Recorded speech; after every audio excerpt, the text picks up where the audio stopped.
Hola, soy Lish y hola amigos, como verán el día de hoy les traigo un nuevo video, esta vez hablando sobre Kusuriya no Hitorigoto. Especialmente en este video hablaremos acerca del arco del rapto de Mao Mao. Y las cosas comienzan a ponerse bastante frustrantes, debido a que Jinchi no puede averiguar realmente qué es lo que sucedió y quién demonios se llevó a Mao Mao. Aunque algo es cierto, y es que las cosas entre las consortes comienzan a ponerse cada vez más tensas. Por un lado, el parto de la consorte Gyokujou se acerca cada vez más, y es posible que la consorte Rouran haya sido reemplazada. Estas son cosas que exploraremos en este video, además de la aparición del hermano de Mao Mao, no precisamente de sangre, pero sí su hermano. Pero bien, si quieren saber cómo es que sucedió todo esto, quédense a ver este video. Además, cosa importante es que hablaremos del capítulo 10 al capítulo 12 del volumen 4 de la novela. Y ahora sí, sin nada más por añadir, comencemos una vez con el resumen. Como recordaremos, después de la desaparición de Mao Mao, Jinchi fue al palacio de Jade para poder hablar con la consorte Gyokujou, las cuales tampoco tenían mucha información, pero sí le habían mencionado que el último lugar en donde había aparecido era justamente en el consultorio médico, además de haber ido posteriormente a buscar al eunuco que daba clases, y después de eso no se sabe absolutamente nada más de ella, por lo que Jinchi, al encontrarse muy frustrado sabiendo que van a tener que castigar a Mao Mao si realmente no desapareció con una razón de suma importancia, entonces decide que lo mejor será volver sobre sus propios pasos. De esta forma llegan al consultorio médico, en donde se encuentran con el médico y con Roumen, quien al parecer estaba escribiendo con mucha calma, y cuando Jinchi y su grupo aparecieron se acercó a saludarles, rápidamente haciendo énfasis en que ya sabía que venían a hablar por Mao Mao, haciendo claro que probablemente sería sacar más información de él que del médico eunuco, quien parecía extremadamente nervioso. Es por esa razón que Jinchi decide pedirle a Roumen que vuelva a contar su historia. Este rápidamente comienza a narrar los acontecimientos de forma sencilla pero clara. Por desgracia no aportó ninguna información nueva para Jinchi, o al menos nada que ya le hubieran contado en el palacio de Jade, por lo que rápidamente empezó a irritarse, y Gao Chun al verlo lo alertó con un empujón porque Jinchi debe de mantener la calma, recordando que es alguien importante. De esta forma Jinchi, un poco más tranquilo, comenzó a mirar alrededor de la oficina médica, dándose cuenta de que la otra Mao Mao, es decir el gato, no se encontraba por ahí, a lo que le respondieron que fue a dar un paseo o algo por el estilo. Al menos eso es lo que Gao Chun respondió, debido a que sonaba desanimado, teniendo en cuenta que siempre llevaba un pescado consigo cada vez que iban cerca de donde se encontraba aquel gatito, y Jinchi no podía culparlo, ya que él también disfrutaba de acariciar un poco a ese gatito. De esta forma, tanto el médico eunuco como Roumen analizaron que probablemente se encontraría buscando comida o algo por el estilo, pero es ahí en donde el médico eunuco hace una propuesta interesante, debido a que menciona que recuerda que cuando la joven Mao Mao salió de ahí, el gato estaba prácticamente pegado a ella, o eso es más o menos lo que él recuerda. Además, no es como si jugara realmente, algo de lo que no se dio cuenta Roumen, puesto que había ido al baño en ese momento. Y por otro lado, en ese momento en el que el gato se encontraba muy cerca de ella, el médico eunuco recuerda haber escuchado algo acerca de la consorte, debido a que al parecer tenía problemas de sueño. Roumen, al escuchar esto, se dio cuenta de algo importante, es por eso que se acercó al botiquín y contempló algunos cajones, abriéndolos y sacando algunas vallas secas en un trozo de papel, preguntando si por casualidad se llevó alguna de esas vallas, a lo que el médico eunuco responde que realmente no lo recuerda, pero sí sabe que buscó cerca de ese lugar, por lo que probablemente se llevó algunas de esas vallas. Roumen asintió y se volvió hacia Jinchi, preguntándole si le permitiría buscar a su gatito en este momento. Jinchi, manteniéndose un poco más tranquilo ahora, le preguntó a Roumen si esto podría darles la oportunidad de encontrar también a la otra Mao Mao, ya que evidentemente Roumen parecía tener la idea de algo, y a pesar de que encontrar al gato tal vez no podría darles nada, valía la pena buscar, por lo que Roumen comenzó a caminar arrastrando la pierna, un castigo que había recibido por la muerte del heredero al trono, el primogénito del actual emperador, algo que incluso resulta extraño, ya que de hecho dentro del palacio interior era habitual que no muchos niños pudieran sobrevivir tanto tiempo, y ser mutilado y desterrado por un hecho así podría decirse que solamente podría atribuirse a Roumen. Pero ahora no es momento de pensar en eso, ya que para este punto Roumen estudiaba las extrañas bayas que tenía en la mano, la hierba medicinal que había sacado del botiquín, mencionando que ese era un buen espécimen ya que todavía se encontraba fresco y el aroma era bastante fuerte todavía. Miró a su alrededor y Gao Chun caminaba detrás de Jinchi, llevando un pescado, debido a que claramente quería encontrar al gatito, al punto de que incluso lanzaba unos pequeños miau miau de vez en cuando, por lo que si Basen hubiera visto a su padre de esta manera, seguramente se avergonzaría bastante. Pero bien, los otros eunucos se separaron rápidamente para intentar buscar al gato, y es que los territorios de los gatos no suelen ser tan grandes. Pueden llegar a ir un poco más lejos cuando están en celo, pero su gatita es todavía lo suficiente suficientemente joven para que no tengan que preocuparse por eso, por lo que no debería de encontrarse tan lejos. Inesperadamente, una voz detrás de Jinchi hizo énfasis en que la gatita ya había sido encontrada, por lo que rápidamente siguieron a ese grupo de eunucos, mencionando que estaban en el barrio norte del palacio interno, pero algunas partes de la zona estaban separadas del barrio sur por una sola pared, que tenía agujeros lo suficientemente pequeños como para que un gato se colocara por ellos. El animal, según le habían informado, había sido encontrado originalmente no muy lejos del muro. Cuando llegaron al gatito, este se revolcaba en el suelo, estirándose por las raíces del árbol. Las raíces mostraban signos de haberlas arañado, y algunas pequeñas bayas yacían del suelo junto a ella. Jinchi en ese momento se agachó y rascó un poco al pequeño gatito, pero algo extraño tenía su comportamiento, ya que parecía como si estuviese borracho. Es ahí en donde Roumen señala algunas bayas, las cuales se parecían a la medicina que había traído. Las miró de cerca y luego estudió las marcas de los arañazos en el árbol. Había otra valla en el interior del hueco de aquel árbol, y cuando metió la mano dentro, además de las bayas, sacó un trozo de papel. Probablemente Mahoma debería haber hecho todo eso. Es por eso que abrieron el trozo de papel, pero lamentablemente no había nada escrito en él, por lo que Jinchi se preguntó qué es lo que había estado tratando de decir Mao Mao. Es ahí en donde Roumen intervino y les mencionó que debían de volver al consultorio médico para averiguarlo, ya que algo muy importante es que si algo Roumen y Mao Mao tenían en común era que nunca se sabía lo que iban a hacer a continuación, ya que ambos creían que hacer era mejor que contar. Es por esa razón que Roumen parecía no tener interés en decirles aún lo que planeaba, pero sí comenzó a explicar que aquellas bayas eran hierba gatuna. Es una de las favoritas de los felinos e induce a un estado muy parecido a la embriaguez, razón por la que el gatito había seguido a Mao Mao en ese momento. Además, estas bayas también ayudan a protegerse contra los escalofríos y favorecen el buen sueño, por lo que seguramente Mao Mao debió de llevárselas para aliviar el sueño de la consorte Gyokujou. Pero antes de cumplir con su objetivo, debió de encontrarse en una situación desesperada, por lo que les dio un buen uso. Pero las posibilidades de que encontraran su mensaje no habían sido muy buenas, aunque afortunadamente lo habían encontrado. Tal vez habían confiado en la probabilidad de que Roumen lo descubriera, y los demás comenzaban a ver por qué Mao Mao admiraba tanto a su padre. Una vez que llegaron al consultorio médico, Roumen sacó el trozo de papel, el cual seguramente debería de tener algún significado. Es ahí en donde Roumen comienza a explicar, ya que al parecer esto se trataba de un pequeño juego que siempre le gustaba a Mao Mao. De esta forma, Roumen encendió una vela de un pedernal envuelto en amianto, y la habitación se llenó de un rico aroma a miel. Cogió el papel y lo quemó ligeramente, con lo cual aparecieron letras en él. La llama se volvió rápidamente muy ansiosa y lamentablemente el papel terminó quemándose levemente, ya que al parecer si escribes en un papel con zumo de frutas o té, las letras son ligeramente más inflamables que el papel, por lo que aparecen cuando la superficie se pasa por encima de una llama, y en esta ocasión parece ser que Mao Mao había utilizado alcohol, y el mensaje que podía verse en este momento era el de un pequeño carácter. Lamentablemente no se distinguía del todo bien, parecía decir pequeño santuario, pero era demasiado confuso para leerlo, en especial el segundo carácter, por lo que deberían de suponer que eso fue todo lo que Mao Mao debió de haber sido capaz de escribir, y al menos esta situación reforzaba la especulación de que se le había impedido a Mao Mao volver al palacio de Jade, y ese truco fue lo único que Mao Mao pudo hacer. De esta forma se pusieron manos a la obra, intentando buscar algún santuario, pero lamentablemente el barrio norte estaba salpicado de edificios antiguos, por lo que podría haber cualquier santuario cerca, pero ni siquiera Jinchi, que había estado en el palacio interno durante años, podía estar seguro de algo como esto. Además, posteriormente se encontraba el segundo carácter, el cual era prácticamente ilegible. Era una mancha sin forma. Quizás Mao Mao había intentado utilizar una forma simplificada para ahorrar tiempo, pero lamentablemente esto era demasiado difícil como para saberlo, y tampoco ayudaba el hecho de que el papel se hubiera ennegrecido tanto por la llama. Es por esa razón que decidieron llevarlo al palacio de Jade, ya que tal vez Gyokujou o las demás podrían arrojar algún aspecto de luz que ya no podía ser encontrado en el consultorio médico. Pero antes de irse, Jinchi notó que Roumen parecía demasiado tranquilo en contraste con el ansioso médico eunuco, por lo que le preguntó a Roumen si se encontraba preocupado por ella, a lo que este con su tranquilidad habitual contestó que sí lo estaba, pero simplemente ha decidido hacer lo que está entre sus manos, y no querrá que las tareas que deba atender se vieran afectadas porque él está en un apuro. Además, ya una vez estuvo un año entero sin saber de ella, es por esa razón que en este momento trata de mantenerse tranquilo, a lo que Jinchi se queda callado, ya que está consciente de que se refiere al año en el que Mao Mao fue raptada por los cazadores, los cuales habían terminado vendiéndola al palacio interior. Pero bien, de cualquier forma pudo ver que incluso sin Mao Mao ahí, no necesitaba preocuparse por la consorte Gyokujou, ya que estaba con alguien bastante confiable. Después de esto, Jinchi salió del consultorio médico moviéndose más rápido de lo habitual, por lo que fue reprendido por Gao Chun. Es por eso que este bajó bajó la velocidad, saludando con amabilidad ocasionalmente a las sonrisas de aquellas mujeres que sonreían al verlo. Finalmente llegaron con Honjan, pero lamentablemente ella tampoco estaba segura de qué podría significar esta escritura descuidada por parte de Mao Mao, y lamentablemente la consorte Gyokujou tampoco podía estar del todo consciente de qué significaban aquellas quemaduras, ya que los caracteres en sí mismos son un poco borrosos también, y las quemaduras lo hacen aún peor. Además, la escritura de Mao Mao siempre había tenido un cierto rasgo peculiar. Es por esa razón que era bastante difícil de saber qué era lo que significaba. Apostaron por diferentes caracteres, como las alas, pero lamentablemente los detalles parecían no indicar que fuese eso. Entonces sugirieron que tal vez algunos ojos frescos podrían ayudar, o incluso tal vez 3 pares de ojos. De esta forma terminaron llamando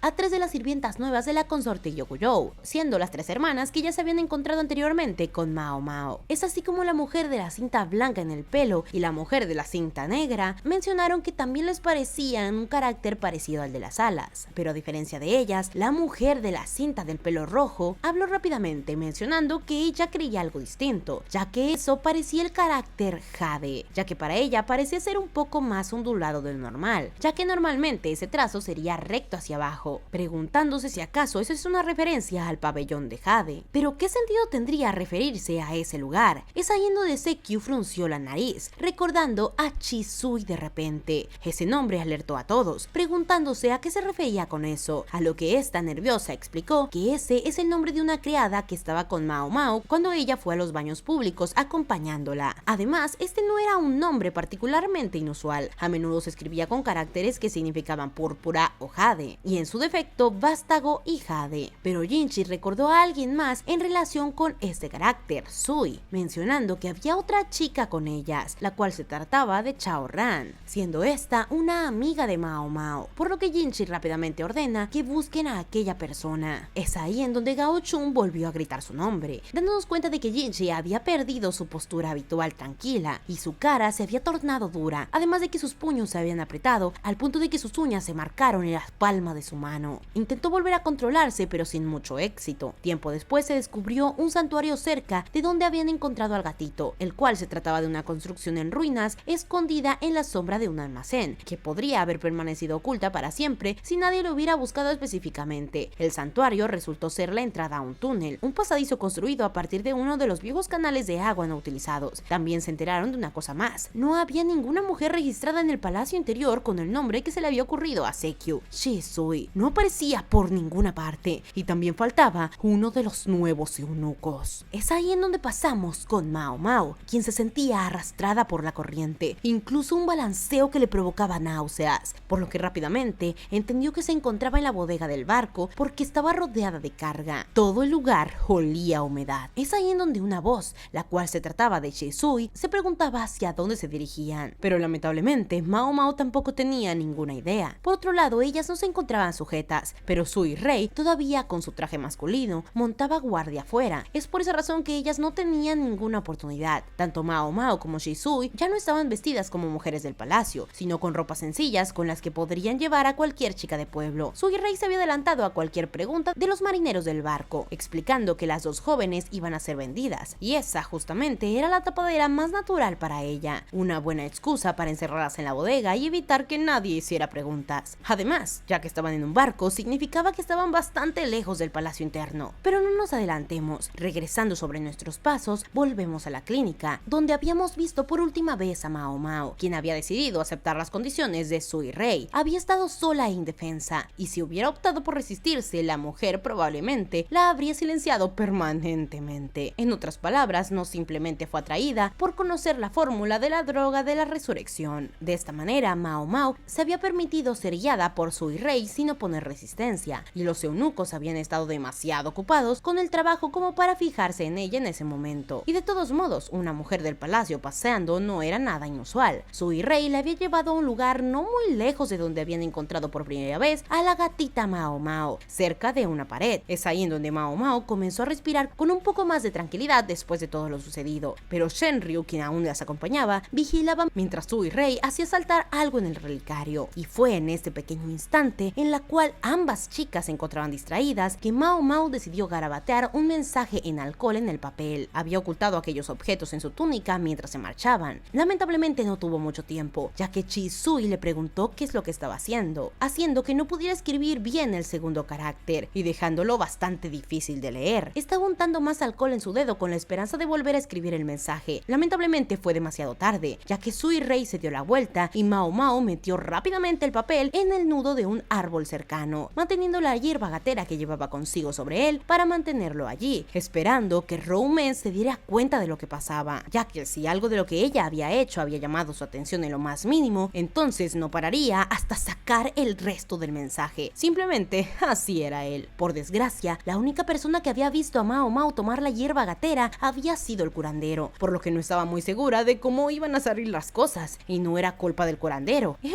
era lo que era, pero eso no la reconfortaba para nada. Es ahí donde Mao Mao divisó un agujero lo suficientemente grande como para que una persona pudiera atravesarlo, y aunque solo sea por eso, ahora sabía por fin cómo había entrado el pequeño gatito al palacio interno. Parecía un antiguo pasaje de agua, pero además era un poco más grande para hacer solo eso. Mao Mao especuló que quienquiera que hubiera construido el sistema de aguas subterráneas había hecho algunas vías de escape de emergencia mientras estaba en ello. De esta forma terminaron atravesando el túnel hasta el exterior del palacio interno, donde ya les esperaba un carruaje de caballos, por lo que lo tomaron directamente hasta el puerto. Luego soltaron amarras en el mar, y ahora Mao Mao se balanceaba de un lado al otro en el camino, hacia una dirección completamente desconocida. Ella no tenía ni la menor idea de lo que podría pasar, pero Mao Mao no dejaba de preguntarse qué es lo que podía hacer en esta situación, ya que también estaba Chisui junto a ella, y realmente no podía pensar en una forma en la que las dos juntas pudieran escapar. De esta forma tiró una tela de vela que había cerca. Estaba polvorienta y rígida, pero podía enrollarla para hacer una almohada aceptable. Sin embargo, parecía tener bastantes garrapatas, así que le dio un buen golpe para esparcirlas. Además, lamentablemente, cuando le dieron su nueva ropa, le confiscaron el alcohol, y lo único que le habían dejado era su bastón de pelo, el cual aún llevaba en su cabeza. Es ahí en donde Chisui le preguntó a Mao Mao si aún tenía sueño. Al contestarle afirmativamente, ella apoyó la cabeza al borde de la tela de la vela, y por una vez aquella notoria charlatana no emitió ningún nuevo sonido. Posteriormente, el olor a rocío había disminuido, sustituyéndose por el aroma a tierra cada vez más perceptible, ya que al parecer aquel barco había entrado en un río. Además, junto con Sui Rei, terminaron cambiando de embarcación 2 veces a medida que el río se hacía más y más estrecho, y cuando por fin tocaron tierra, resultó que estaban en medio de un bosque. El río se adentraba en él, y alguien había construido un muelle en el bosque. De esta forma, Sui Rei les ordenó a ambas chicas que la siguieran, ya que era hora de caminar. Las manos de las chicas habían sido atadas con una cuerda, demasiado gruesa como para poder ser atravesada por un cuchillo. Junto con Sui Rei, las acompañaban 2 hombres que parecían claramente guardias. Con cuerda o sin ella, Mao Mao sabía que no podría escapar. Pero eso no tenía ningún sentido. Por la posición del sol y la forma en la que habían bajado la temperatura, el barco había viajado claramente hacia el norte, pero a medida que se abrían paso por el bosque, creyó sentir que se calentaba, y una inexplicable calma entró en el aire. Sui Rei siguió dirigiéndolas, todavía disfrazada. Parecía un príncipe salido del pergamino de algún cuento de hadas, pero podría haber hecho una pareja perfecta con la joven y bonita Chisui,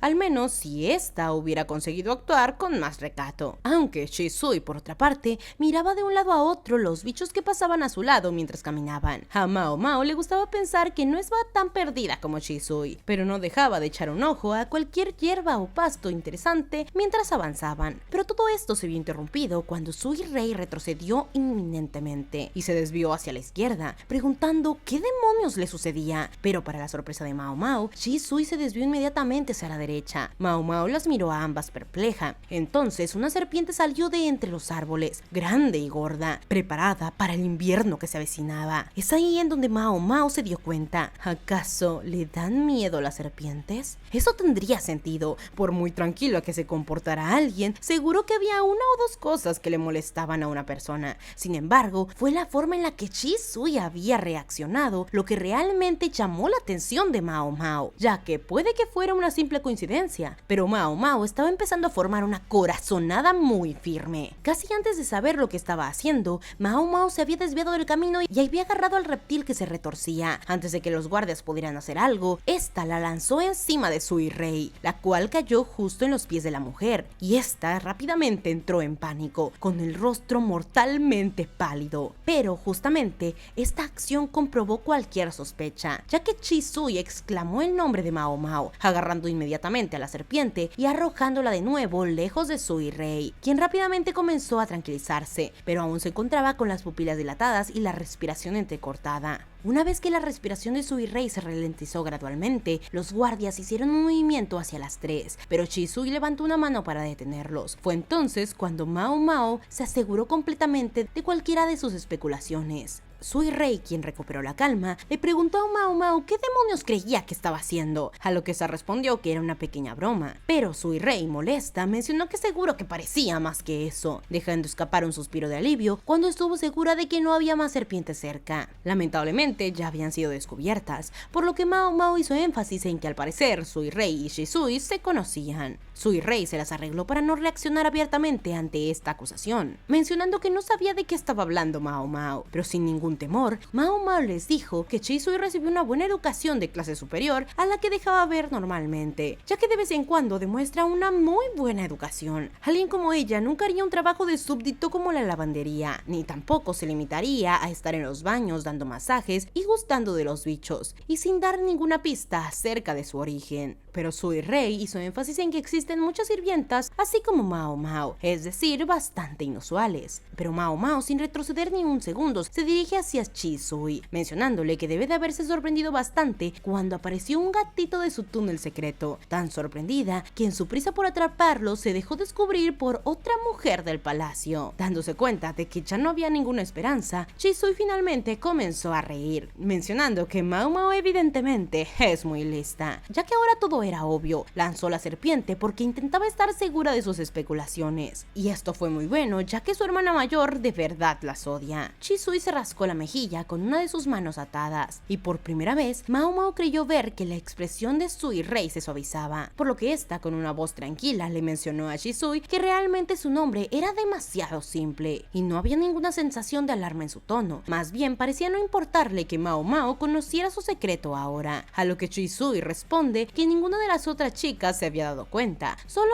es que Mao Mao es demasiado lista. Y es obvio, ya que muchas de las mujeres del servicio inferior eran analfabetas y no les daban importancia al nombre de otra persona. Aunque supieran leer, venían de todas partes, y puede que ni siquiera todas leyeran un nombre concreto de la misma manera. Probablemente Chisui se había apoyado en esas suposiciones al elegirlo, un movimiento completamente audaz. Mao Mao estuvo a punto de decir algo más, pero luego lo pensó, todavía no estaba segura, decidió omitirlo por ahora. Mao Mao había conocido a Chisui cerca de donde habían encontrado al gatito. Al final nunca averiguaron cómo había llegado Mao Mao, es decir, la gata, hasta esa parte del palacio interior, pero si había llegado a través del túnel secreto, eso explicaría bastantes cosas. Cuando salieron del antiguo canal subterráneo, Mao Mao se dio cuenta de que un gato vivía cerca, por lo que el gatito dentro del palacio interno debió de perderse y vagar por el túnel una vez que Chisui lo había estado buscando. También estaba el hecho de que su educación parecía demasiado refinada como para una simple sirvienta. Es de suponer que Chisui había tratado de ser cuidadosa para actuar como tal, pero no había sido lo suficientemente cuidadosa como para no hacer que Mao Mao se diera cuenta de lo que estaba sucediendo. Pero ¿por qué Chisui había empezado a llevar a Mao Mao y a Chao Ran a la casa de los baños? Era evidente, una excusa perfecta para entrar en contacto con Suirei, quien se disfrazaba de uno de los eunucos que traían el agua del baño. Simplemente las había tomado por tontas. Es por eso que Chisui menciona que en realidad parece ser que no es una gran espía, pero Mao Mao le asegura que simplemente tendría que tener más cuidado la próxima vez. Aunque de cualquier manera, las ligeras bromas no cambiaron la posición en la que se encontraban actualmente, ya que seguía sin saber qué planeaban hacer las otras dos con ella. Es decir, planean utilizarla como moneda de cambio contra Lacan, pero enfrentarse contra él era como meterse en un nido de serpientes. Nada bueno podría salir de ello, ¿o acaso ellas no se daban cuenta? Y a pesar de que trataron de entender por qué si Mao Mao sabía todo eso había ido con con ellas, esta simplemente no les respondió y les preguntó por qué demonios la habían llevado hasta ahí. Seguramente se les podía permitir este pequeño y frívolo comentario, por lo que Mao Mao se sintió un poco más valiente al saber que no iban a dañarla por ahora. Sui Rei no dijo nada, simplemente reanudó la marcha y Mao Mao la siguió. Parecía que el asunto iba a ser archivado por el momento. Al menos cortaron la cuerda que ataba las manos de Mao Mao, no porque aceptaban que intentara escapar, sino porque hacerlo era inútil. Atravesaron el bosque, haciendo crujir las ramas y las hojas secas bajo sus pies, hasta que apareció algo parecido a una casa, y los árboles comenzaron a reducirse. Entonces pudieron ver un claro rodeado con una empalizada de madera. ¿Una aldea escondida acaso? Eso era lo que parecía, al menos. Y es que Mao Mao nunca había esperado encontrar un asentamiento humano entre el bosque, pero allí estaba, con una barrera para mantener alejado a los animales salvajes. La empalizada se extendía alrededor del perímetro de la aldea, haciendo que se pareciera bastante a la parte del palacio interno, aunque a una escala por completo diferente. Sui Rei sacó un paño rojo de los pliegues de su túnica y lo agitó 3 veces hacia alguien que se encontraba en la torre. Un momento después la puerta se abrió y permitió el paso de las 3 chicas, adentrándose así hacia la aldea. Mao Mao fue inmediatamente golpeada por el aire, pero no le extraña que haga calor, ya que vio vapor por todas partes saliendo de los canales de agua que atravesaban la aldea. Parece ser un pueblo de aguas termales, algo que estaba claro, porque si no, ¿cuál era la razón por la cual construirían un pueblo en ese lugar? Aparte de su inusual ubicación, la aldea se parecía a cualquier otra ciudad de aguas termales. Estaba salpicada de edificios poco llamativos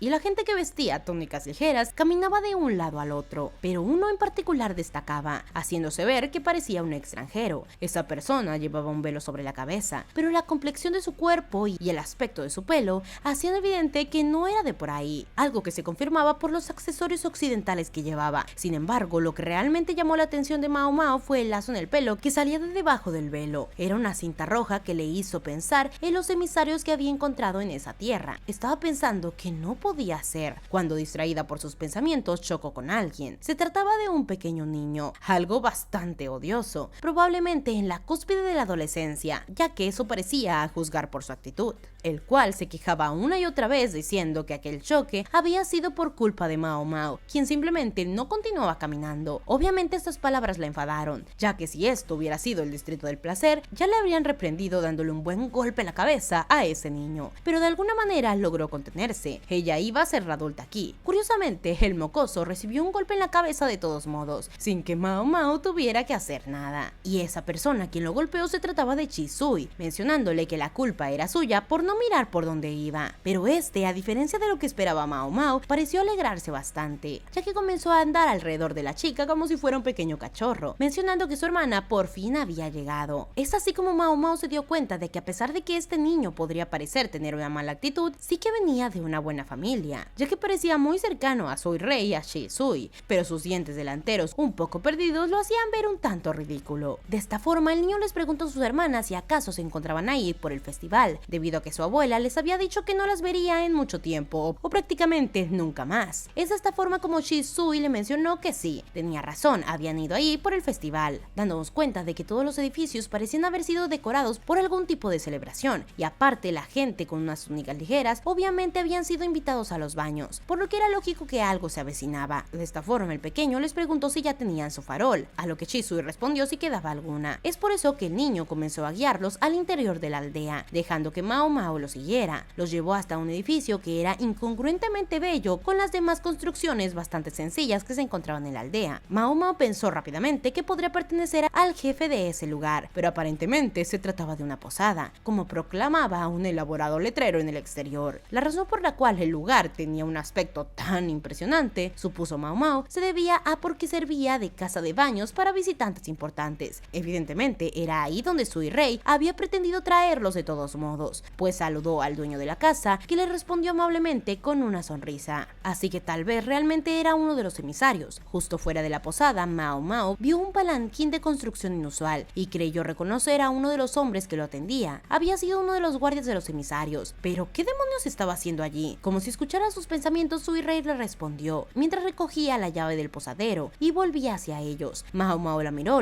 luchando contra un escalofrío de sorpresa, a lo que ésta le menciona que el que hubiera fingido haberse quedado sin vida no significaba que no tuviera trabajo que hacer. ¿Pero acaso esta era una broma? Algo muy poco habitual en Sui Rei, quien parecía de alguna manera diferente de la mujer insensible que Mao Mao había conocido hasta ahora. Quizá la muerte la había cambiado. Todavía estaba pensando en ello cuando entraron a la posada. De esta forma la condujeron hacia una habitación bastante suntuosa, que uno se preguntaba cómo había llegado hasta el medio del bosque. Estaba dividida en 3 zonas, 2 dormitorios y una sala de estar. Uno de los dormitorios contenía una cama y el otro 2, y la habitación con una sola cama parecía haber sido para el maestro y las otras 2 para los sirvientes. Chisui se dirigió a la habitación del pequeño, preguntándole a Mao Mao si la seguía. De hecho, a Mao Mao nada le hubiera gustado más que tirarse sobre alguna de esas camas y quedarse allí para siempre, pero no creía que pudiera rechazar exactamente esta petición. Al parecer, Sui Rei tenía otra cosa que hacer, pero naturalmente no podía dejar sola a Mao Mao. Cuando salieron al patio, se encontraron al pequeño niño, dando órdenes a un grupo de sirvientas, evidentemente preparándose para algo. Mao Mao se asomó y vio un gran cúmulo de máscaras y manojos de plantas en flor. Las máscaras tenían toda la forma de cara de zorro, y aunque algunas eran más grandes y otras más pequeñas, todas eran de color blanco puro. Entre las hierbas había pampas, espigas de arroz y alforfón, además de las plantas linternas que no estaban en temporada. Esta última hace tiempo que se había marchitado, pero no había perdido su color, seguía siendo bastante vivo. Shisui sonrió y la recogió. El mocoso soltó una tímida risita y se frotó la mancha bajo la nariz, mencionando que la guardó porque sabía que le encantaba a su hermana, aunque claramente las sirvientas lo habían hecho. Mao Mao miró una máscara de zorro blanco. Estaba tallada de madera con la superficie cuidadosamente pulida. Había un pincel y pigmento cerca. Parecía que podía pintar la máscara como quisiese. Chisui le dio las gracias, pero obviamente le mencionó que parecía ser que no fue él quien la encontró, algo que le quitó las palabras de la boca a Mao Mao. Pero finalmente le reveló el nombre de aquel niño, el cual era Kihou, quien rápidamente se avergonzó y se devolvió hacia las sirvientas y murmuró un gracias, pareciendo que al parecer este pequeño niño no era tan desagradable como parecía. De esta forma, mientras Shisui acariciaba la cabeza del pequeño niño, Mao Mao se apartó de aquella escena juguetona y comenzó a pintar una de las máscaras del zorro. Pero lamentablemente ahora vamos a cambiar de escenario, ya que ahora pasamos nuevamente con Jinchi, quien se dirigía hacia el Palacio de Jade, con Gao Chun y otros eunucos. La consorte Gyokujou no parecía estar bien en los últimos días y esta mañana había recibido la noticia de que parecía cerca de que iba a dar a luz en cualquier momento. De esta forma, el padre de Mao Mao, Roumen, también había sido llamado, el cual había estado atendiendo a la consorte, pero el bebé simplemente no llegaba. Además, aún quedaba la duda de si este sería un parto podálico, la razón por la cual Roumen había sido llamado hasta este lugar. Nadie había mencionado oficialmente el hecho de que la consorte Gyokujou daría a luz, pero todos en el Palacio de Jade parecían saberlo de una u otra forma. Otras damas del palacio intentaron echar un vistazo a la residencia desde fuera, pero rápidamente fueron alejadas al ver a Jinchi. Además, ya hace 10 días que Mao Mao había desaparecido, pero Jinchi no tenía tiempo de pensar en eso, por lo que fue recibido por Honyan, que parecía bastante agotada mientras le hacía pasar al palacio. En el pasillo había un gran lavabo y una tetera calentándose sobre un brasero, listos para el momento en el que naciera el niño. Obviamente se habían preparado por si el parto era rápido. De esta forma, Jinchi preguntó cómo se encontraba la consorte. Las damas de compañía le miraron con inquietud, pero fue el anciano que salía de la habitación quien le dio los detalles, mencionando que las contracciones por el momento habían cesado, pero no pueden decir todavía cómo van a ser el niño. En principio, todo esto podría ocurrir en cualquier momento, aunque a estas alturas todavía sería algo bastante prematuro. Por otro lado, la consorte sigue alerta y tranquila. De momento parecería que no hay peligro de un parto podálico, así que los tratamientos de Mao Mao parecerían haber ayudado bastante a la consorte Gyokujou. Eso de cierta forma era un alivio, pero aún no se encontraban del todo fuera de peligro. Todavía había demasiadas variables. Además, había otro hombre en el pasillo con ellos quien se encontraba bastante asustado, es decir, el médico eunuco, el cual era mirado con bastante desconcierto por todas las otras sirvientas, quien parecían molestas de tenerlo allí. Además, a sus pies había un pequeño gatito, el cual en realidad no parecía ser muy higiénico, pero estaba distrayendo a la princesa, quien estaba desesperada por ir con su madre, aunque claramente en este momento no podía ir, por lo que el gato era un acierto total. Normalmente el palacio francamente podría regársela sin el médico eunuco, pero en ese momento Jinchi se alegraba de encontrarlo allí, ya que la expresión del hombre era fácil de leer y su sufrimiento se veía con claridad, ya que este aún se encontraba alterado de que Mao Mao no hubiera sido encontrada, además de la sensación de querer sentirse útil, por lo que la combinación parecía muy propensa a producir simples errores que las damas de compañía no estaban dispuestas a aceptar. Pero el ver a alguien así de preocupado lo ayudó a calmarse un poco, permitiendo dejar de lado su creciente pánico. De esta forma, Jinchi decidió retirarse del lugar, pero Gao Chun apareció casi en el mismo momento en el que Roumen se retiraba para continuar con su trabajo. Jinchi le había enviado a ver a la matrona de las sirvientas por un asunto completamente aparte. De esta forma, Gao Chun hizo énfasis en que lo que tenía que decirle debía de ser en privado, por lo que Jinchi, sabiendo que no podía permanecer ahí indefinidamente, decidió dejar a 2 eunucos y se fue fuera del pabellón, preguntándole a Gao Chun qué demonios es lo que quería decirle, a lo que este le respondió que era información acerca del eunuco desaparecido, ya que al parecer le preguntó a otros eunucos si sabían algo, cualquier cosa sobre aquel asunto, y le revelaron que aquel eunuco parecía haberse llamado Tian, que significa cielo, un nombre bastante común, uno podía oírlo en cualquier parte. Los informes decían que Tian no había sido muy cercano a los otros eunucos, era un hombre hermoso y las mujeres del palacio lo acosaban con frecuencia, pero parecía que tenía otra faceta oculta. De todos modos, a diferencia de todos los eunucos liberados de la esclavitud de los bárbaros, solo él no tenía otros conocidos personales en el grupo. En otras palabras, era posible que se hubiera mezclado entre ellos antes de que llegaran a la retaguardia del palacio. La apuesta más segura es que este hubiera sido su plan desde el principio, y eso explicaba por qué Tian se esforzaba en no acercarse a nadie más, y significaba que estaban perdiendo el tiempo, sin siquiera obtener ninguna clase de información. Un eunuco había dicho que había visto a alguien parecido a Tian rezar frente a un santuario, pero era obvio que algo como eso no era del todo extraño, ya que en el palacio interno no tenían escasez de santuarios grandes y pequeños. Una oración de vez en cuando era lo menos que se podía esperar de un creyente devoto. Pero lo extraño es que en los pliegues de su túnica, Gao Chun sacó un diagrama del palacio trasero, el cual señalaba un santuario en el barrio norte, y este se trataba de un santuario dedicado a la veneración de los que habían muerto en el palacio interno, el mismo lugar en donde habían realizado el funeral de la consorte Jin. Normalmente los que morían ahí eran devotos a su familia, pero había quienes no tenían a dónde ir incluso después de la muerte. Jinchi se volvió inmediatamente hacia el barrio norte. Lamentablemente no estaban seguros de cuál era la tumba la cual Tian visitaba, por lo que Jinchi gruñó y se cruzó de brazos. Decidió ir a inspeccionar el lugar él mismo, ya que tenían otras cosas que hacer, pero no podía dejar de pasar esto. Había un horror permanente a la muerte en la parte del palacio interno. Allí iban a nacer y crecer los futuros hijos del cielo. Por supuesto, los habitantes deberían alejarse de algo tan poco propicio como dejar ese mundo. Al mismo tiempo, sin embargo, los que servían a los privilegiados tenían una costumbre. Los que se habían acostado con el emperador una vez no podían salir del palacio interno mientras vivieran. Había excepciones, por supuesto. Las consortes dadas a los subordinados por razones políticas o como recompensa por el servicio leal. Sin embargo, la mayoría de esas mujeres eran hijas de gente poderosa. Una simple doncella cuya flor se marchitaba en la rama, que nunca producía descendencia, podía esperar simplemente desvanecerse ahí en el jardín, con su nombre registrado y recordado en ningún lugar. Pero el lugar al que Jinchi se dirigía ahora era donde dormían aquellas flores. Allí no había ni siquiera 10 lápidas, aunque realmente no se sabía si eran muchas o pocas, y todas ellas pertenecían a mujeres que habían servido en el palacio durante la época del anterior emperador. Los supervisores del palacio interno habían decidido que el exceso de entierros pronto se convertiría en un problema. Cuando llegaron, descubrieron que ya había alguien allí. Es muy raro que alguien visite las tumbas de las mujeres del palacio sin nombre, incluso después de la distancia, pero por lo que pudieron ver, la que visitaba ese lugar era una mujer mayor, la cual se encontraba sentada frente a la lápida más cercana, y comparativamente entre las demás, la más nueva. Esta mujer, quizás de más de 40 años, tenía un rostro que transmitía fuerza. Delante de la tumba había flores que debía haber recogido en algún lugar, y una rama de una planta de linterna. Jinchi había dicho que estaba ligeramente fuera de temporada.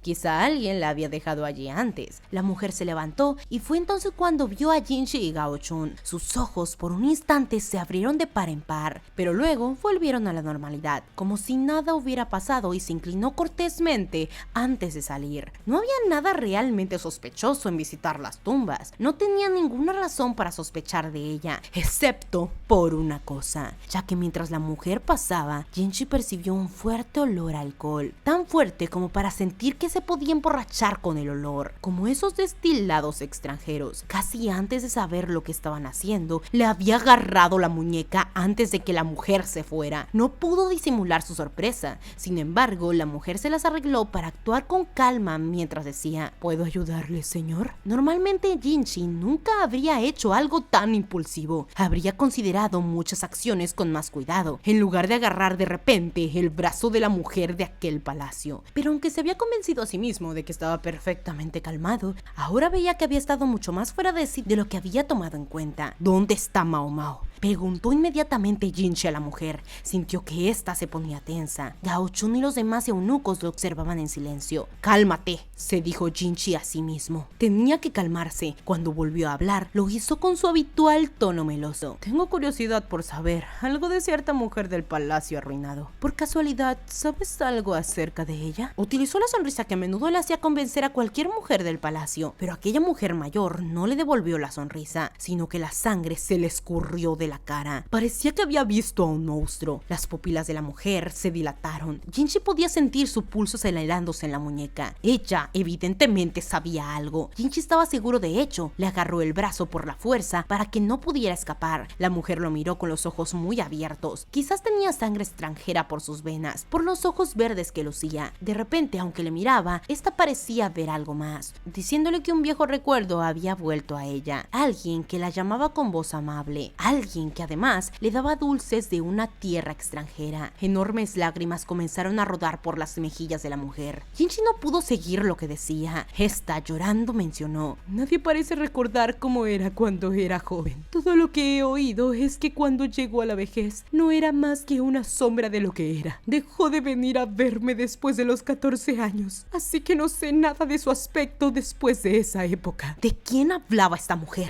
¿Qué estaba diciendo y por qué? Sin embargo, Jinchi no pudo ver que incluso más profundo que el tono verde de los ojos de la mujer estaba la ira. Pero él también tenía una voz como la de la miel, un rostro como el de una ninfa celestial. ¿Por qué alguien como tú se rebajaría a fingir ser un eunuco? El agarre de Jinchi se aflojó por un instante y fue todo lo que Shenryu necesitó para huir. Se sacudió de encima y comenzó a correr. Sin embargo, no tuvo ninguna esperanza de escapar, porque los eunucos alrededor rápidamente agarraron a aquella mujer. Preguntaron inmediatamente qué deberían de hacer con ella. Mientras hablaba, la mujer sacó una pequeña botella de los pliegues de su túnica.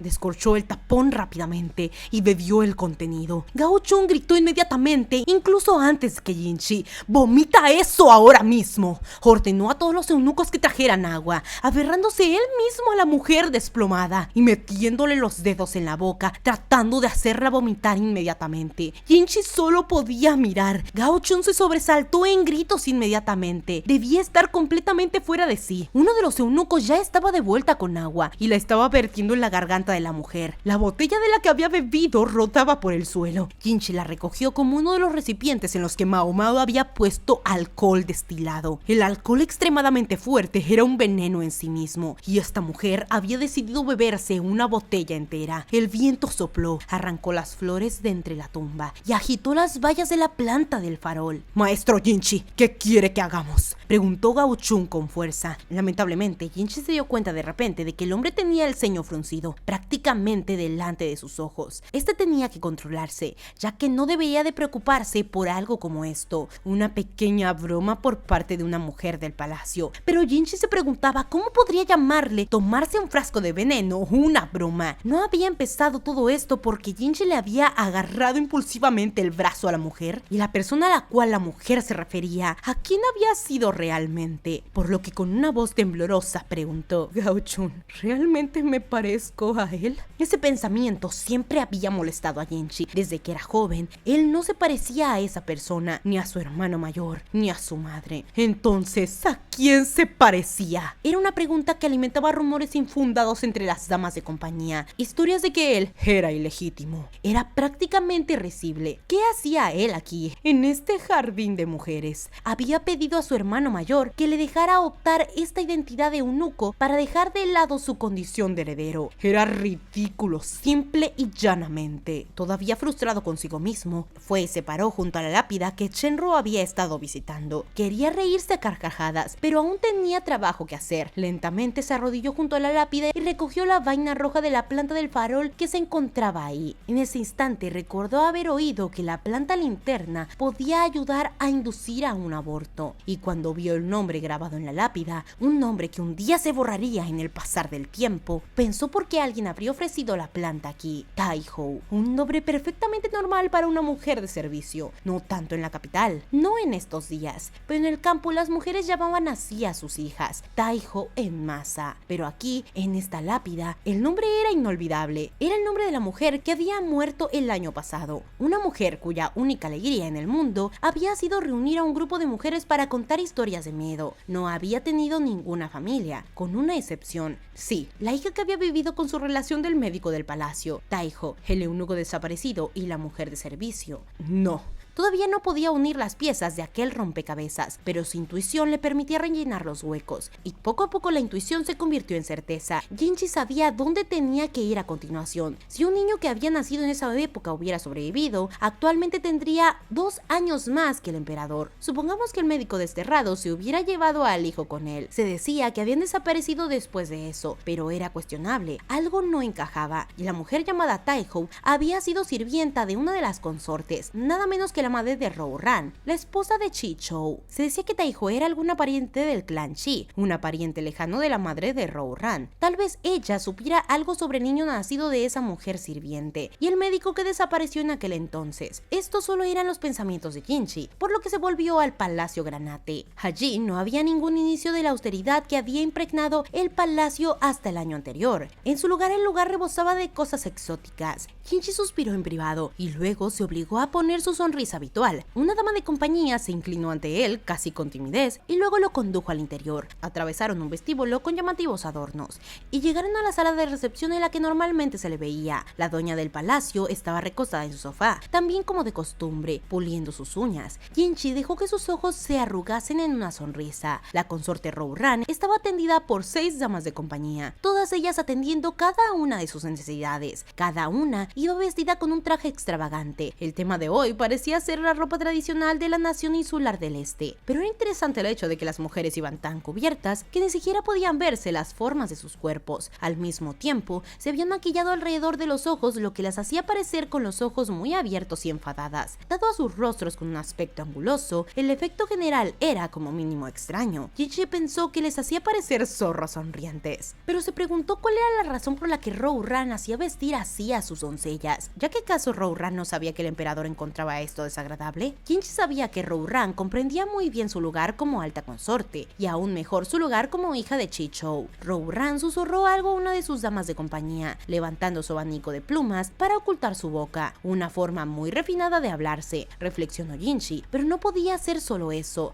Había llegado hasta aquí aferrándose a la más débil de las esperanzas, y eso le permitió notar detalles que no hubiera notado en otro caso, entre ellos el lunar en la sien de Rou-ran, por ejemplo, el cual había sido tratado de ocultar con maquillaje. Pero lo más interesante es que Jinchi recordaba correctamente que Rou-ran no tenía ningún lunar en la sien. No se molestó en sentarse en la silla que le ofreció una de las damas de compañía. En lugar de eso, se dirigió directamente hacia la consorte Rou-ran. Rápidamente, una de las damas le preguntó qué es lo que ocurría, con aspecto bastante enfadado por el acercamiento de Jinchi, ya que eso era bastante indecoroso, al menos en sus palabras. Pero Jinchi en ese momento comenzó a pensar cómo se llamaba aquella mujer, ya que Jinchi se enorgullecía de saber cuántas mujeres trabajaban en cada uno de los palacios, incluyendo sus nombres y su procedencia. Sin embargo, las damas del pabellón Granate cambiaban constantemente de ropa y maquillaje, y todas tenían una complexión similar. Por lo tanto, conocía sus nombres, pero nunca podía relacionarlos con sus rostros. En cambio, distinguía a cada una de ellas por algún aspecto u detalle sutil, como por ejemplo los lunares o qué tan grandes tenían los ojos, etc. Jinchi alargó la mano, agarró el abanico de Rou-ran entre los dedos y lo arrojó lejos de ella. Una de las damas rápidamente gritó al ver esto. La consorte Rou-ran se apartó de Jinchi como si le tuviera miedo, y las damas se movieron para ponerse entre él y ella, un gesto que demostraba lealtad hacia su señora, o al menos eso parecía. Pero Jinchi solo tuvo que mirar a los eunucos que lo acompañaban para que rápidamente estos apartaran a las mujeres, despejando su camino hacia Rou-ran, a quien rápidamente agarró por el hombro, con no demasiada delicadeza, lo que la obligó a enfrentarse a él. Incluso bajo aquel abundante maquillaje, pudo ver cómo se ponía roja. Creo recordar que la consorte Rohurran tiene 7 damas de compañía, dijo Jinchi con seguridad, ya que como la hija mimada de Shi-Shou había tenido no menos de 50 sirvientas con ella cuando entró en la parte del palacio interno. Jinchi mantuvo a Rohurran en su sitio y le quitó el maquillaje alrededor de los ojos con los dedos, revelando unos grandes ojos de doble pliegue. Ahora, ¿cuál había sido el nombre de aquella mujer con el lunar en la sien? Sourin, o más bien era Renbu. Jinchi rápidamente sonrió sin permitir deliberadamente que apareciera la ira en su rostro. La dama de compañía que se había transformado en la consorte Rohurran, sin embargo, parecía estar totalmente pálida y comenzó a temblar sin más al ver que había sido descubierta. Una de las otras damas de compañía se movió una vez más para interponerse entre ellos, pero Jinchi se limitó a mirarla y ella dio un visible respingo y retrocedió de nuevo. ¿Dónde está la verdadera consorte Rohurran?, había dicho Jinchi. ¿Ya que acaso todo esto estaba planeado desde el principio? El ejército de sirvientas, las damas de compañía que se parecían físicamente a ella y los trajes siempre cambiantes y deslumbrantes, todo y cada una de estas cosas podrían haber estado planeadas para que la consorte pudiera salir así como así. Tal vez este había sido su objetivo todo este tiempo. ¿Y dónde demonios estaba la verdadera? ¿A dónde demonios se había ido? La mujer que se hacía pasar por Rohurran se estremeció violentamente, pero Jinchi simplemente apretó más su agarre, preguntando nuevamente ¿a dónde fue la consorte Rohurran? Cuando formuló la pregunta por tercera vez, la mujer que había intercedido rápidamente abrazó a la falsa consorte de forma protectora y miró a Jinchi desconsolada.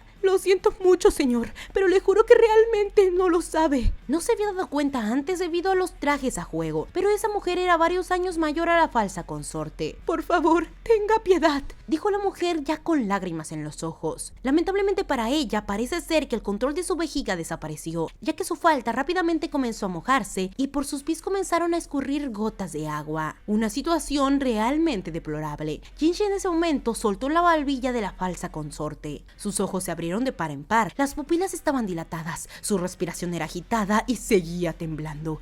La pálida piel de su barbilla y su cuello mostraba claras señales de dónde había agarrado Jinchi, una clara señal de que realmente tomó su rostro con fuerza. Fue una muestra de violencia casi implacable, demasiado poco refinado para Jinchi, y hay que admitir que las hijas de los funcionarios poderosos en el palacio interno tenían sus ventajas para el emperador. Si los funcionarios podían esperar tener un nieto en el trono si su hija daba a luz la descendencia del soberano, también podía atarle las manos, ya que para muchos padres, no para todos, pero sí muchos, su hija es la niña de sus ojos. Pero la jaula de los pájaros era el palacio interno, ya que tenía como rehenes a esas preciadas hijas. Teniendo en cuenta cómo Shi-Shou había presionado para que Rohurran entrara en el palacio interno, estaba claro que la adoraba. Su hija se había convertido en una alta consorte, pero aunque el emperador estaba obligado a tratarla con cierto nivel de respeto, también se esperaba que ella se comportara según ciertas normas. Jinchi ya había dejado de pensar en ella como la consorte Rohurran, porque ella había violado esas normas. Una de las damas de compañía mencionó que la consorte dijo que no iba a volver. La mujer que dijo eso era la dama principal de compañía de Rohurran, la cual se metió al interrogatorio de Jinchi en lugar de la falsa consorte, que apenas podía respirar correctamente y mucho menos mantener una conversación. Por lo que Jinchi rápidamente dedujo que la habían empujado a actuar como doble de Rohurran porque era la que más se parecía físicamente, no por su fuerza de voluntad. Pensó que la exigencia de hacerse pasar por su maestra no era más que otro de los caprichos de Rohurran. Jinchi cerró una de sus manos en un puño. Se había equivocado. Ahora sabía que había sido una forma equivocada de enfocar la situación. No era lo que haría el eunuco Jinchi con su sonrisa delicada, pero no había estado lo suficientemente calmado como para pensar en otra forma de enfocar la situación, así que no iba a volver. Eso, presumiblemente, significaba que había huido del palacio interno. Eso era una ofensa grave, por lo que sería castigada en algunos casos incluso con la muerte. Y era aún peor cuando aquel delito había sido cometido por una alta consorte. Era como si una cortesana cortara los lazos con su casa, siendo esto una vez dicho por la hija del boticario. Jinchi sonrió para sus adentros. Era propio comparar el lugar donde nacían los hijos del emperador con un distrito del placer común. La chica, alguien que tampoco había encontrado todavía. Conociendo a Mao Mao, siempre era posible que hubiera ido voluntariamente, pero lo más probable es que no se le habría dado opción. ¿Pero por qué? Todavía tenía muchas preguntas. Interrogó minuciosamente a la jefa de las damas de compañía, pero se quedó negando con la cabeza. Siempre podía hacer que la torturaran. Lamentablemente, esto no iría a ninguna parte. Sus ojos habían dicho que decía la verdad. Tenía a las damas de compañía del Palacio Granate, a las doncellas, a los eunucos, todos los que se relacionaban con Ran.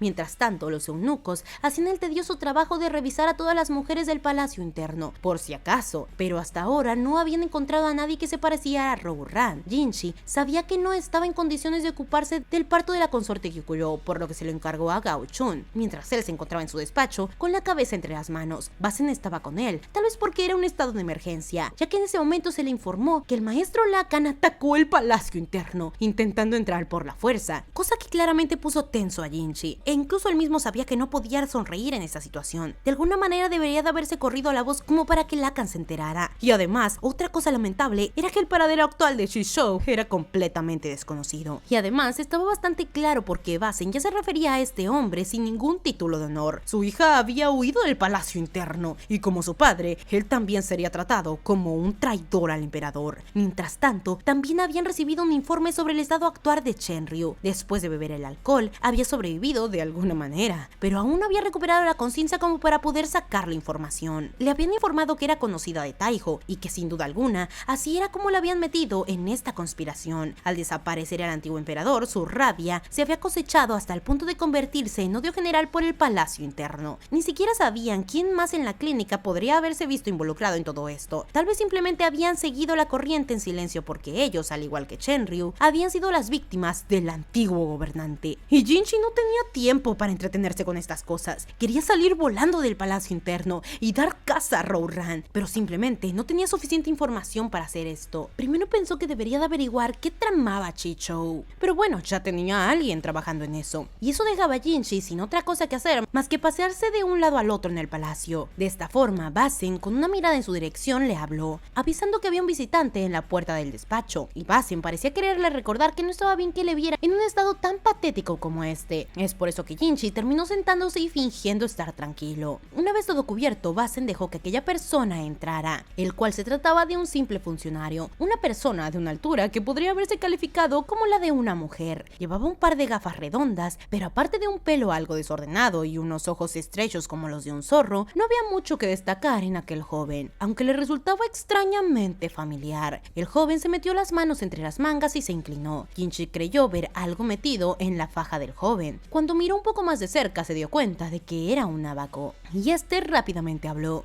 Es un placer conocerle, me llamo Kan Lacan. Con esa presentación sumamente sencilla, el joven sonrió. Y ese hombre, exacto. Nadie habría sabido quién era ese chico si no se hubiera identificado como un miembro de la familia Kan, puesto que en todo el país de Lee solo habían unos 20 apellidos. Por ello, al indicar sus familias, la gente solía utilizar los nombres de cortesía, que a menudo se transmitían de generación en generación. Aparte de estos nombres de cortesía familiares, también había nombres de cortesía dados a varias casas desde tiempos antiguos por la familia imperial. En el caso del hombre que estaba ante ellos, La era su nombre de cortesía. En la corte exterior solo había dos personas con ese nombre, Lacan y el sobrino que había atrapado. La única otra persona que se consideraba siquiera con tal nombre era el médico que había entrado en el palacio interior recientemente, es decir, Roumen, siendo Rou o Lou el mismo carácter que La, todo lo cual planteaba la pregunta, ¿qué demonios hacía ahí el hijo adoptivo de Lacan? Es por eso que Jinchi le preguntó cuál era la razón por la que se encontraba ahí. Sin embargo, Jinchi sabía que poner caras de miedo no lo llevaría a ninguna parte. Independientemente de su posición, había algunos funcionarios que simplemente lo trataban con poco respeto por ser un eunuco, dado que la entrada repentina de este joven parecía en sí misma una grosería. Pero rápidamente, con una voz tranquila, este mencionó que quería que viera algo, sacando un pergamino de su manga y se lo pasó a Basen, quien rápidamente se lo dio a su maestro. Dado que esta persona se trataba del hijo de Lacan, claramente podría significar que su información resultaría importante. Este, observando a Jinchi, le preguntó qué le parecía esa información, con una expresión bastante desagradable para Jinchi, pero era sin duda algo bastante valioso, ya que este pergamino justificaba perfectamente su petulancia, debido a que era una lista de palabras y números, pero dependiendo de cómo se mirara, era también algo más, mencionando que esto es algo que su padre adoptivo se encargó recientemente de investigar, ya que no cree que no le hiciera ninguna gracia no saber de dónde venían las feifas. De todos modos, ha husmeado un poco en relación con los funcionarios que han sido castigados recientemente, y ha descubierto un patrón de lo más intrigante. El pergamino era un registro de recibos, el tipo de cosas que alguien alguien asociado con la Junta de Supervivencia del Tesoro Nacional podría ver fácilmente. Incluso funcionarios de otras aficiones podrían ver esas cosas si seguían los procedimientos adecuados. Y ya sea un extracto o no de toda aquella información que se debió de analizar, el chico había ordenado los números de forma que incluso un no especialista como Jinshi pudiera entenderlos, y revelaban que en los últimos años los gastos de un órgano gubernamental en particular habían crecido cada vez más, ya que en los últimos años no había habido ni sequía ni plaga de insectos, y sin embargo el precio del grano había aumentado constantemente, algo que parecía genuinamente muy extraño. Así que Lacan examinó el precio del mercado durante el mismo periodo, y parece que el precio del grano fue el más estable de casi todos los productos básicos. Estaba claro que estaba construyendo algo, pero había algo incluso más interesante en estos precios, lo cual había subido mes a mes junto con el coste del grano. Por alguna razón el precio del hierro también había subido, así que se puede ver cómo sube el precio de los metales en todo el país,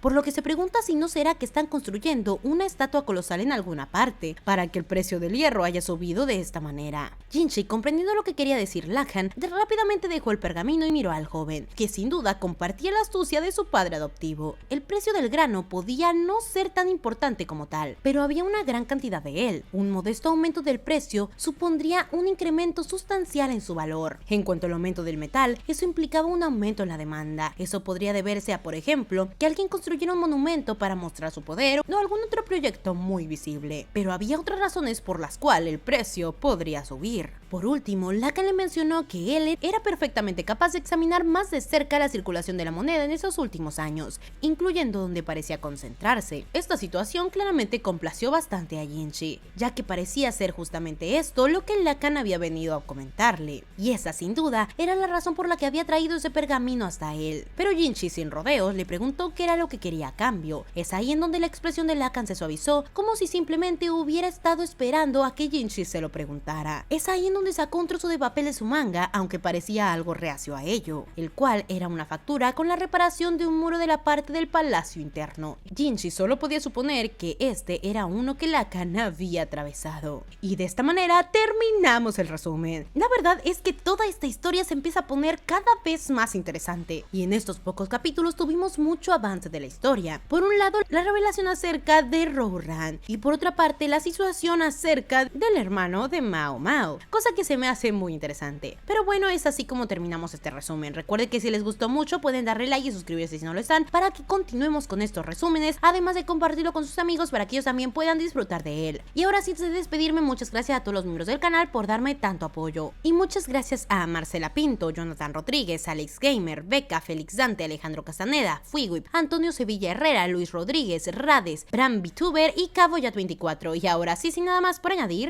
bye bye.